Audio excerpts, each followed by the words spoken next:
Nobel prize ایک ایسا award ہے جس کو حاصل کرنے کی خواہش ہر سائنسدان کرتا ہے، اور جس کو یہ ایوارڈ مل جائے تو اس شخص کو عام انسانوں سے منفرد اور الگ تصور کیا جاتا ہے۔ یہ نوبیل پرائز کیا ہے، کس شخص نے اس کی بنیاد رکھی، کن لوگوں کو یہ ایوارڈ دیا جاتا ہے، اور الفریڈ نوبیل کون ہے، ان سب سوالات کے جوابات آج کی ویڈیو میں آپ کے سامنے رکھے جائیں گے۔ ویڈیو کو آخر تک ضرور دیکھیے گا کیونکہ یہ ویڈیو آپ کے دماغ کی بند کھڑکیوں کو کھولنے والی ہے۔ دوستو، یہ بات ہے 1830 کی، جب فرانس میں انقلاب کے اثرات پورے یورپ کو اپنی لپیٹ میں لیے ہوئے تھے۔ سویڈن بھی ان اثرات سے بچ نہ سکا۔ انقلاب کی وجہ سے لوگوں کے کاروبار بند ہو رہے تھے، وبائی بیماریاں پھیل رہی تھیں، جس کی وجہ سے لوگ دوسرے ممالک میں نقل مکانی کرنے پر مجبور ہو گئے تھے۔ اس وقت سویڈن کے اندر نوبیل خاندان کے چشم و چراغ ایمانوئل نوبیل اپنی اہلیہ اور 3 بچوں کے ساتھ رہائش پذیر تھے۔ یہ خاندان انقلاب کی زد سے محفوظ نہ رہ سکا۔ ایمانوئل، جو کہ تعمیرات کا کاروبار کرتا تھا اور ایک انجینئر تھا، اس وقت سخت خسارے میں تھا اور غربت کا شکار ہو چکا تھا۔ اسی دوران 1830 میں ان کے گھر کو آگ بھی لگ گئی اور سارا سامان جل گیا۔ مجبوراً ایمانوئل کو اپنے خاندان کے ہمراہ ایک پرانے اور بوسیدہ گھر میں منتقل ہونا پڑا۔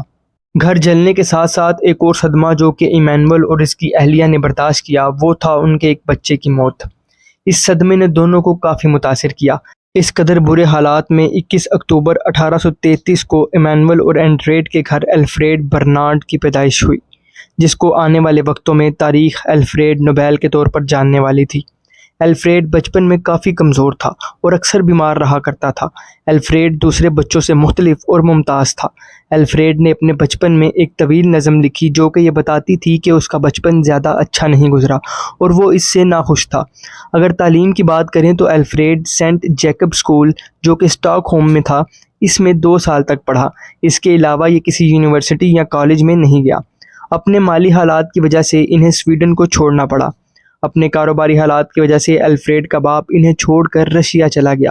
وہاں کچھ سالوں کی محنت کے بعد اس نے اپنے آپ کو مشینی آلات اور دھماکہ خیز مواد کے کارخانہ دار کے طور پر ابھارا۔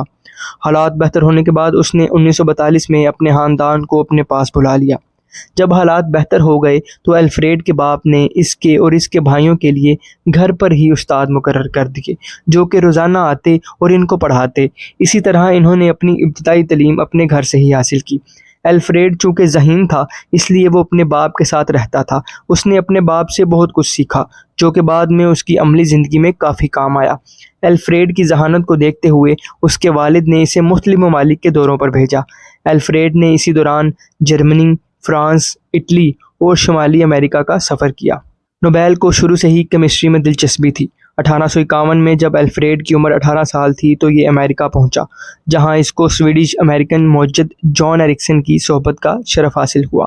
ایرکسن، جو کہ بھاپ سے چلنے والی مشینوں اور حربی مشینوں میں کافی مہارت رکھتا تھا اور اس میدان میں کافی کامیاب تھا، الفریڈ نے اس سے بہت کچھ سیکھا۔ اس کے بعد نوبیل نے 1857 میں اپنا پہلا پیٹنٹ فائل کیا جو کہ گیس میٹر کے بارے میں تھا۔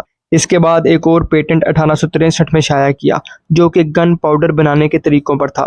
الفریڈ کے اندر ایکسپلوزیو کے مطالعے کی طلب بڑھتی گئی اور اس نے اپنے آپ کو اس کام کے لیے وقف کر دیا۔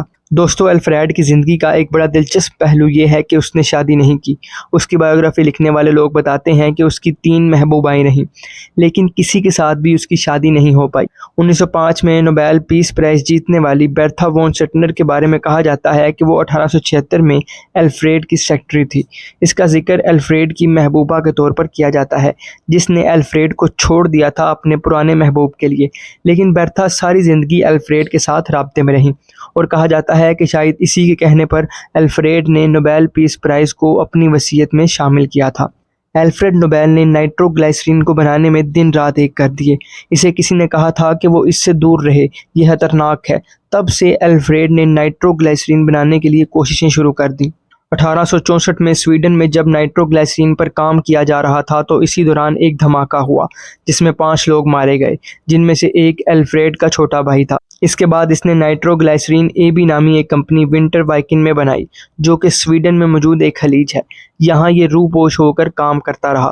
الفریڈ کو پتا چلا کہ اگر نائٹرو گلائسرین کو کسی انرٹ ایبزاربنٹ جیسے کائسل گھر کے ساتھ جوڑ دیا جائے تو اسے سنبھالنا زیادہ آسان اور محفوظ ہو جاتا ہے۔ اسی مکسچر کو الفریڈ نے پیٹنٹ کی شکل میں ڈائنامائٹ کے نام سے شائع کیا۔ اگر ہم بات کریں الفریڈ کی دیگر ایجادات کی تو اس میں بہت سے نام ہیں: gas meter, water meter, barometer, detonator, dynamite, blasting ٹیلی، بلسٹائٹ، کورڈائٹ، وارنش اور پروگریسو سموکلیس پاؤڈر، یہ سب ایجادات الفریڈ نوبل کی مرہون منت ہیں۔